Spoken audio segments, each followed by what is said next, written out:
नमस्कार दोस्तों, स्वागत करता हूं आपका अपने YouTube चैनल पर। आज के इस वीडियो में हम प्रीवियस ईयर का पेपर देखेंगे, जो कि आपका उत्तर प्रदेश पुलिस जेल वार्डर घुड़सवार फायरमैन परीक्षा पर आधारित है। ठीक है, तो आइए प्रारंभ करते हैं। सिर्फ हम हिंदी को भी देखेंगे, हिंदी को टारगेट करते हुए चलेंगे, और जो दूसरा पार्ट रहेगा वीडियो का उसमें हम GS को भी इंक्लूड कर लेंगे। उसके बाद हम आगे बढ़ेंगे। ठीक है, तो आइए स्टार्ट करते हैं। मलबे का मालिक कहानी के कहानीकार हैं।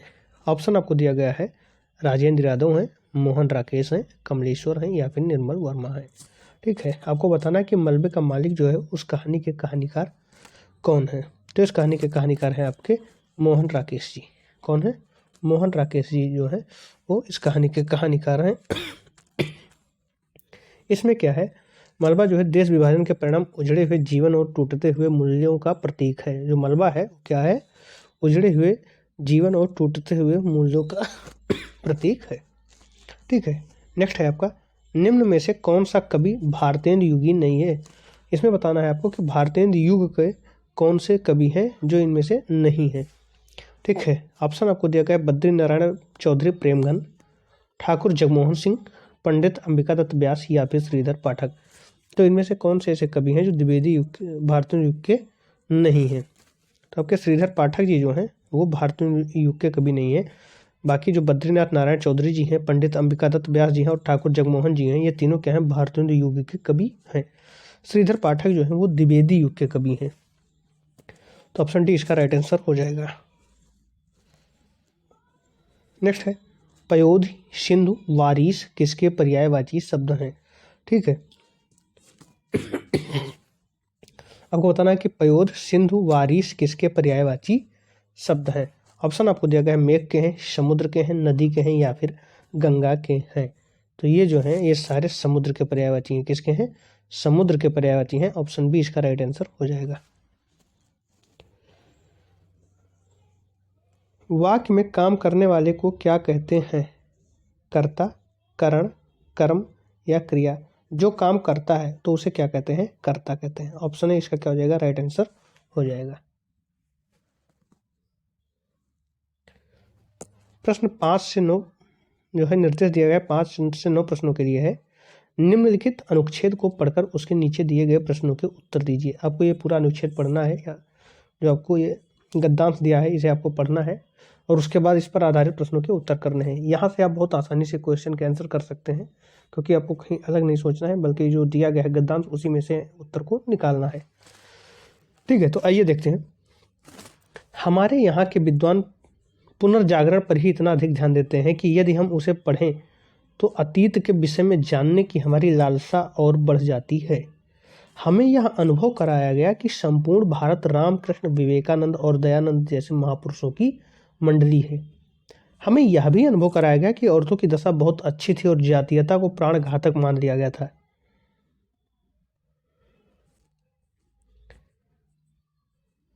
इसके अलावा कुछ दूसरी चीजें भी उस दौरान घटित हुई जिसके बारे में हम बात नहीं करते।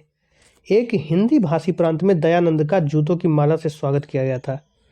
देखिए, एक हिंदी भाषी प्रांत में दयानंद का जूतों की माला से स्वागत किया गया था। जब आर्य समाज और ब्रह्म समाज मौजूद था उसी समय सनातन धर्म सभा और भारत धर्म सभा भी स्थापित हुआ। दयानंद शास्त्रार्थ में हरा दिए गए। कट्टरपंथी और रूढ़िवादी लोगों ने नए विचारों का विरोध किया। बाद में ब्रह्म समाज भी अत्यधिक पुरातन पंथी हो गया। राजा राममोहन राय के बारे में कहा जाता है कि जब वे मृत्यु शैया पर थे तो उन्हें भागीरथी के तट पर लाया गया। उनके चारों तरफ खड़े लोगों ने उनसे पूछा कि वे लोग उनके लिए क्या कर सकते हैं, तो उन्होंने अपने पूरे शरीर पर राधा कृष्ण लिखने को कहा। जिन लोगों ने धार्मिक सुधार के लिए विद्रोह किया वे अत्यधिक पुरातन पंथी निकले। आंदोलन के अंतिम दिनों में ब्रह्म समाज के अनुयायी हठधर्मी हो गए थे। बाद में बहुत सारे ब्रह्म समाजी कम्युनिस्ट और मार्क्सवादी हो गए। ठीक, ये एक आपका गद्यांश था, आपने इसे पढ़ा। इसके बाद इसके प्रश्नों का उत्तर हमें, इस पर जो आधारित प्रश्न है उनका उत्तर हमें देना है। अतीत के विषय में जानने की लालसा कब और बढ़ जाती है? तो ब्रह्म समाज के विचारों को पढ़कर, आर्य समाज के विचारों को पढ़कर, विवेकानंद के विचारों को पढ़कर, भारतीय विद्वानों के पुनर्जागरण संबंधी विचारों को पढ़कर। तो जब आपने गद्यांश पढ़ते समय जब पहली या दूसरी लाइन ही पढ़ा था तो उसी समय आपको मिल गया होगा कि जो एक लाइन थी कि भारतीय विद्वानों के पुनर्जागरण संबंधी विचारों को पढ़कर हमें अतीत के विषय में जानने की लालसा और बढ़ जाती है। तो वही चीज़ यहाँ पर ऑप्शन डी में आपको मिल जाएगा। ऑप्शन डी इसका राइट आंसर हो जाएगा। नेक्स्ट, जूतों की माला से किसका स्वागत किया गया था? तो आपने अभी पढ़ा है। तो ऑप्शन आपको दिया गया है दयानंद, विवेकानंद, राम मोहन राय या फिर रामकृष्ण परमहंस। तो आपने देखा कि दयानंद को, और वो भी कहाँ, हिंदी भाषी क्षेत्र में जूतों की माला से उनका स्वागत किया गया था। नेक्स्ट है, बाद में कौन सी संस्था अत्यधिक पुरातन पंथी हो गई? सनातन धर्म सभा, रामकृष्ण परमहंस मिशन, ब्रह्म समाज या फिर भारत धर्म सभा। तो सबसे पुरातन पंथी कौन हो गई थी? ब्रह्म समाज। ऑप्शन सी इसका राइट आंसर हो जाएगा। ये सारे आपको गद्यांश में ही मिल जाएंगे, आपको बाहर से ढूंढने की जरूरत नहीं है। नेक्स्ट है, ब्रह्म समाज के संदर्भ में असत्य कथन है। बाद में बहुत सारे ब्रह्म समाजी मार्क्सवादी हो गए थे। तो ये लास्ट लाइन हमने पढ़ा कि हाँ हो गए थे, और कम्युनिस्ट भी हो गए थे। ब्रह्म समाज की स्थापना दयानंद सरस्वती ने की थी। तो ब्रह्म समाज की जो स्थापना है वो दयानंद सरस्वती ने नहीं की थी, बल्कि आर्य समाज की स्थापना दयानंद सरस्वती ने की थी। ब्रह्म समाज की स्थापना जो है राजा राम मोहन राय ने की थी। तो ये आपका असत्य है। ऑप्शन बी इसका असत्य है। नेक्स्ट है, निम्न में कौन सा विद्वान शास्त्रार्थ में हरा दिया गया था? विवेकानंद, रामकृष्ण परमहंस, राम मोहन राय या फिर दयानंद। तो जो आपके दयानंद हैं, दयानंद सरस्वती जी, इन्हें शास्त्रार्थ में हरा दिया गया था। नेक्स्ट है, वधूत्सव का संधि विच्छेद रूप क्या है? वधूत्सव का जब हम संधि विच्छेद करते हैं, यानी दो टुकड़ों में से तोड़ते हैं, तो किस तरीके से टूटेगा? वधू धन उत्सव। ठीक है, ये वधूत्सव टूटेगा वधू धन उत्सव में। तो आपका कौन सा विकल्प से हो जाएगा? ऑप्शन सी अगर आप देखें, वधू धन उत्सव, तो वधूत्सव का संधि विच्छेद रूप हो जाएगा। नेक्स्ट है, बाग बाग होना मुहावरे का सही अर्थ होगा आसान हो काम, हरियाली छाना, खुश होना या फिर कार्य सिद्ध होना। तो आपने कई बार सुना होगा कि उसका दिल बाग बाग हो गया, मतलब वो खुश हो गया। तो ऑप्शन सी इसका राइट आंसर हो जाएगा। देखिए, लोकोक्ति और उनके सही अर्थ वाले जोड़े के विकल्प की पहचान कीजिए। ये भी बहुत आसानी से आप कर सकते हैं, एक तरीके से मुहावरे जैसा ही होता है आपका। चिट भी मेरी, पट भी मेरी। ठीक है, पहला दिया है, आपको मिलाना है कि इसमें से कौन सा होगा। तो इसका देखें तो दोनों ओर से लाभ चाहना, अपराधी भयभीत रहता है, अयोग्यता का दूसरों को दोष देना है, भला करके भूल जाना। तो चिट भी मेरी, पट भी मेरी, यानी ऐसा काम कि चाहे चिट हो चाहे पट हो, दोनों हमारा रहे, मतलब दोनों तरफ से हमें ही लाभ हो। तो देखिए, पहला का आपका मैच हो जाएगा ए से। फिर कह रहा है चोर की दाढ़ी में तिनका। अब फिर आप चारों आंखों को देखिए तो आपको दिखेगा कि अपराधी भयभीत रहता है। तो इसका भी हो जाएगा। नाच न जाने आंगन टेढ़ा। ठीक है, काम करना ना जाने तो दूसरे को दोष दे दे और दोषारोपण कर दे। पढ़ना ना हो तो कह दें कि नहीं मेरे पास किताबें नहीं है, या फिर मुझे सुविधाएं नहीं मिली हैं, जबकि आपको पढ़ने के लिए जो न्यूनतम आवश्यकता हो आपके पास हो, लेकिन फिर भी आप दूसरे को दोष दें, तो वो हो जाता है नाच ना जाने आंगन टेढ़ा, अयोग्यता का दोष दूसरे को देना। नेकी का दरिया में डाल, तो भला करके भूल जाना, यानी जो दिया है उसके सामने वाला ही हो जाएगा। तो अब हम विकल्पों को देखेंगे कि इन सारे विकल्पों में से कौन सा सही है। तो पहले का ए हो जाएगा, आप देख रहे हैं, दूसरे का बी हो जाएगा, तीसरे का सी, चौथे का डी। तो ऑप्शन डी अगर देखें तो इस तरीके से मिल रहा है कि पहले का ए दिया है, दूसरे का बी दिया है, तीसरे का सी दिया है, चौथे का डी दिया है। तो ये आपका हो जाएगा। नेक्स्ट है, निम्नलिखित में से कौन सा संधि विच्छेद का एक गलत उदाहरण है? ठीक है, आपको बताना है कि संधि विच्छेद का इसमें गलत उदाहरण कौन सा है। महाधन ओज, पौधन अक, नवधन एक या फिर परोधन उपकार। आपको बताना है कि इसमें से गलत कौन सा है। तो अगर देखें तो परोधन उपकार जो होगा, ये परोधन उपकार के बजाय ये पर उपकार का हो जाएगा परधन उपकार, दूसरे पर उपकार। तो परधन उपकार होना चाहिए, ना कि परोधन उपकार होना चाहिए। ठीक है, तो ऑप्शन डी इसका राइट आंसर हो जाएगा। नेक्स्ट है, निम्नलिखित वाक्यांश में अपादान कारक प्रयुक्त होता है। अपादान कारक की बात करता है। अपादान कारक निम्नलिखित से किसमें प्रयुक्त होता है? श्याम के घर में, या पेड़ से गिर पड़ा, कुर्सी के नीचे या फिर आरी से काटो। तो किसमें अपादान कारक का प्रयोग होता है? तो पेड़ से गिर पड़ा, अलग होने की भावना हो रही है यहाँ पर, तो अपादान कारक हो जाएगा। ऑप्शन बी इसका राइट आंसर हो जाएगा। निम्नलिखित वाक्य में आए खाली स्थान के लिए सही शब्द चुनिए। अभिषेक, फिर आपका क्या भरा जाएगा? किसके घर चला गया, या अपने आप घर चला गया, या इस घर चला गया, या उस घर चला गया। इसमें से सही क्या हो जाएगा? तो इसमें से सही आपका हो जाएगा अपने आप घर चला गया। ऑप्शन बी इसका राइट आंसर हो जाएगा। देखिए, किसके घर चला गया होता तो वहां पर आपका प्रश्नवाचक चिन्ह भी होता उस जगह पर। जिस पर क्रिया का प्रभाव पड़े उसे क्या कहते हैं? कर्ता कहते हैं, करण कहते हैं, कर्म कहते हैं, या फिर अपादान कहते हैं। जिस पर क्रिया का प्रभाव पड़ता है उसे क्या कहते हैं? उसे कर्म कहते हैं। ऑप्शन सी इसका राइट आंसर हो जाएगा। क्रिया का प्रभाव जिस पर पड़ता है उसे कर्म कहते हैं। निम्नलिखित में से कौन सा तत्सम तद्भव जोड़ी का सही विकल्प नहीं है? तत्सम तद्भव यानी एक आपका संस्कृत भाषा का जो का त्यों शब्द, और एक होता है उसमें विकृति उत्पन्न हो जाए, संस्कृत भाषा के शब्दों में विकृति उत्पन्न हो जाए, ठीक है, तो उसे तद्भव कहते हैं। अब आपको बताना है कि तत्सम तद्भव का सही जो है वो विकल्प क्या नहीं है। सूत्र का होता है सूत्र। तो देखिए, पहले आपका तत्सम दिया गया है और पीछे वाला जो शब्द है वो तद्भव है। हस्त तत्सम है, हाथ तद्भव है। चक्र तत्सम है, लेकिन चक्र का तद्भव गोला नहीं है, यानी ऑप्शन सी यहाँ पर सही हो जाएगा कि ये विकल्प सही नहीं है। ग्राहक का गाहक ये सही है, ये भी आपका सही है, ये भी आपका सही है, लेकिन जो आपका विकल्प सी है वो क्या है? ये जोड़ी नहीं है। चलिए, निंदा का विलोम शब्द है। स्तुति होगा, राग होगा, द्वेष होगा, या फिर सम्मान होगा। निंदा का हमें विलोम बताना है। तो निंदा का जो विलोम होता है, आप किसी की निंदा करते हैं या तो आप उसकी प्रशंसा करते हैं, या आप कह सकते हैं कि स्तुति करते हैं। तो ऑप्शन ए इसका राइट आंसर हो जाएगा। नेक्स्ट है, विरोधी पक्ष का वाक्यांश के लिए एक सार्थक शब्द कौन सा है? मान लीजिए लिखा हुआ है विरोधी पक्ष का, उसे अगर हम एक शब्द में कहना चाहें तो क्या कहेंगे? पक्षपाती कहेंगे, विपक्षी कहेंगे, पक्षघाती कहेंगे, या द्विपक्षी कहेंगे? तो उसे हम विपक्षी कहेंगे। विरोधी पक्ष का यानी विपक्षी। नेक्स्ट है, इनमें से जो पहले कभी ना हुआ हो, जो पहले कभी ना हुआ हो उसे हम क्या कहेंगे एक शब्द में? अभूतपूर्व, भूतपूर्व, अनादि, या अद्वितीय। तो जो पहले कभी ना हुआ हो या भूतकाल में कभी घटित ना हुआ हो उसे हम अभूतपूर्व कहेंगे। ऑप्शन ए इसका राइट आंसर हो जाएगा। किस वर्ष साहित्य अकादमी पुरस्कार नहीं दिया गया था? 1955 में, 1962 में, 1965 में, या फिर सन 2000 में। साहित्य अकादमी पुरस्कार आपका 1962 में नहीं दिया गया था।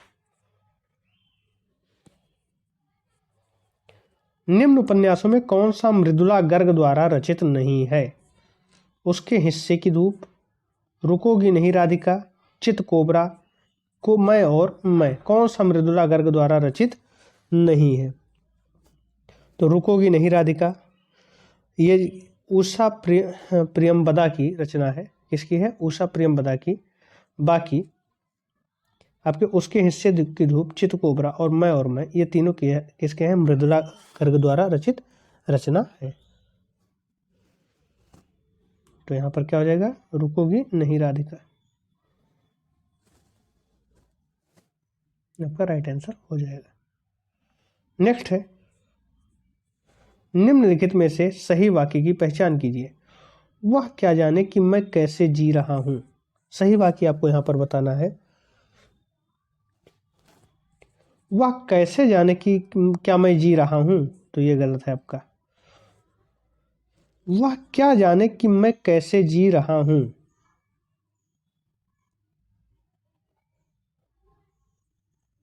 देखिए, यहां भी आपका जो ऑप्शन ए है वो क्या है? वह क्या जाने कि मैं कैसे जी रहा हूं। और ऑप्शन सी देखिए, वह क्या जाने। देखिए यहां पर आपका क्या है? थोड़ा सा अंतर है। जाने को आप देखिए, जाने और जाने, जाने और जाने। तो आपका क्या हो जाएगा? वह क्या जाने कि कैसे मैं जी रहा हूँ। और यहाँ पर क्या है, वह क्या जाने कि कैसे मैं जी रहा हूँ। तो वह क्या जाने कि कैसे मैं जी रहा हूँ, ना कि वह क्या जाने कि कैसे मैं जी रहा हूँ। ये आपका ऑप्शन ए इसका राइट आंसर हो जाएगा। और डी क्या है कि वे क्या जाने कि मैं कैसे जी रहा है।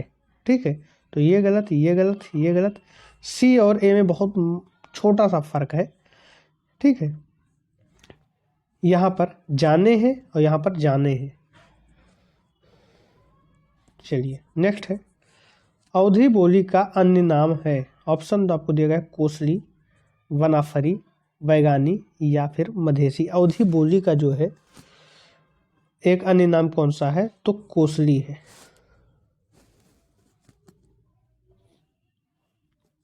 ऑप्शन ए यहाँ पर राइट आंसर हो जाएगा। बढ़ते हैं नेक्स्ट क्वेश्चन की ओर। पुरुषोत्तम अग्रवाल को उनकी किस रचना के लिए देवी शंकर अवस्थी स्मृति सम्मान प्रदान किया गया था।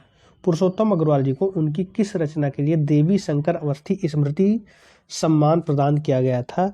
तो ये प्रदान किया गया था तीसरा रूप, पहले ऑप्शन आप देख रहे हैं, विचार का आनंद के लिए, तीसरा रूप के लिए, संस्कृत वर्चस्व और प्रतिरोध के लिए, या फिर अकथ कहानी प्रेम की, कबीर की कविता और उनका समय के लिए। तो ये तीसरा रूप के लिए प्रदान किया गया था देवी शंकर अवस्थी स्मृति सम्मान। नेक्स्ट है, निम्नलिखित में से कौन सा शब्द तत्सम है। उज्ज्वल, इकट्ठा, कंवल या फिर उपरोक्त। इसमें से कौन सा शब्द है जो तत्सम है। तो उज्ज्वल जो है वो आपका तत्सम है। उज्ज्वल क्या है आपका, तत्सम है।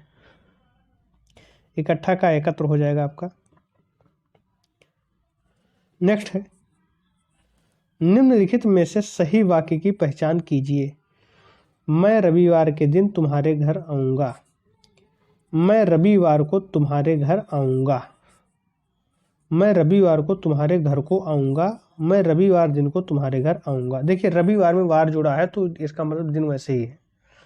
ठीक, तो मैं रविवार को तुम्हारे घर आऊँगा। ऑप्शन बी इसका क्या हो जाएगा, राइट आंसर हो जाएगा। मैं रविवार को तुम्हारे घर आऊँगा।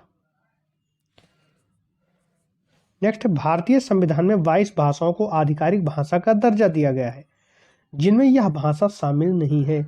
इसमें से कौन सा भाषा है जो शामिल नहीं है। मैथिली है कि मणिपुरी है, बोडो है या फिर भोजपुरी है। तो 22 भाषाओं में भोजपुरी को शामिल नहीं किया गया है। नेक्स्ट है आपका, सन 2019 में व्यास सम्मान किसे प्रदान किया गया। ऑप्शन आपको दिया गया है नासिरा शर्मा को, लीलाधर जगूड़ी को, ममता कालिया को या फिर नरेंद्र कोहली को। व्यास सम्मान किसे प्रदान किया गया है। तो ये आपका नासिरा शर्मा को प्रदान किया गया है। किसके लिए प्रदान किया गया है, कागज की नाव के लिए।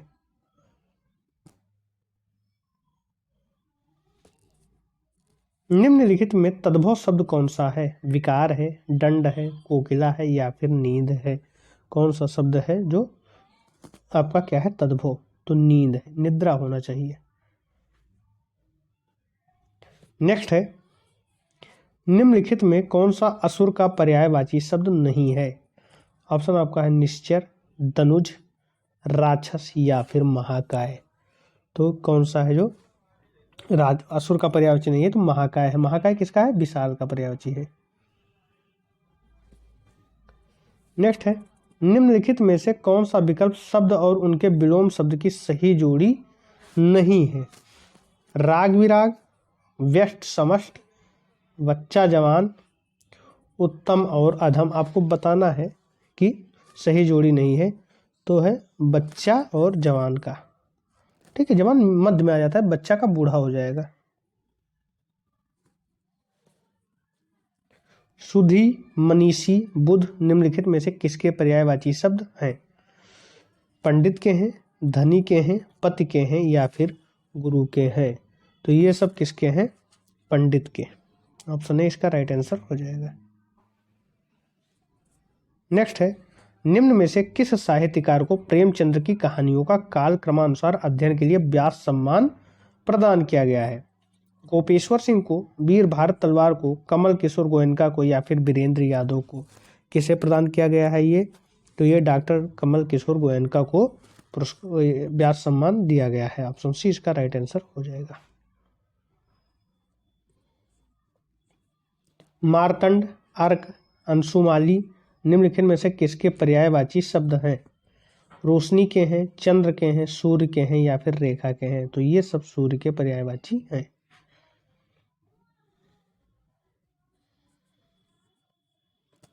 निम्नलिखित वाक्य में आए खाली स्थान के लिए सही शब्द चुनिए। गिलास, फिर आपको भरना है तोड़ा, तुमने, उसने, किसने, इसने। देखिए पीछे क्वेश्चन मार्क लगा है या प्रश्नवाचक चिन्ह लगा है तो निश्चित है कि ये निर्धारित नहीं कर रहा होगा किसी चीज़ को। तो प्रश्नवाचक शब्द यहाँ पर होना चाहिए और प्रश्नवाचक आपका क्या है? किसने। गिलास किसने तोड़ा। लास्ट क्वेश्चन आज का है, मैं भंगी हूँ आत्मकथा के लेखक हैं। सूरजपाल चौहान जी हैं, मोहन दास जी हैं, भगवान दास जी हैं या फिर ओम प्रकाश जी हैं? कौन है मैं भंगी हूँ आत्मकथा के लेखक? तो ये हैं भगवान दास जी। ऑप्शन सी इसका राइट आंसर हो जाएगा। तो इस तरीके से हमने 37 क्वेश्चन देखे और 37 जो है आपके प्रीवियस ईयर किस में पूछे गए थे? ये पूछे गए थे 20 दिसंबर 2020 के प्रथम पाली में आपका जो Uttar Pradesh police jail warden के लिए हुआ था, घुड़सवार, फायरमैन, इन तीनों के लिए हुआ था, उसके ये प्रश्न है। पैटर्न यही रहेगा आपका यूपी पुलिस कांस्टेबल के लिए भी, उस पर भी आधारित हम जो प्रीवियस ईयर के क्वेश्चन पेपर हैं उन्हें हम करवाएंगे। और आप ज़्यादा से ज़्यादा लोगों तक ये शेयर करें। धन्यवाद।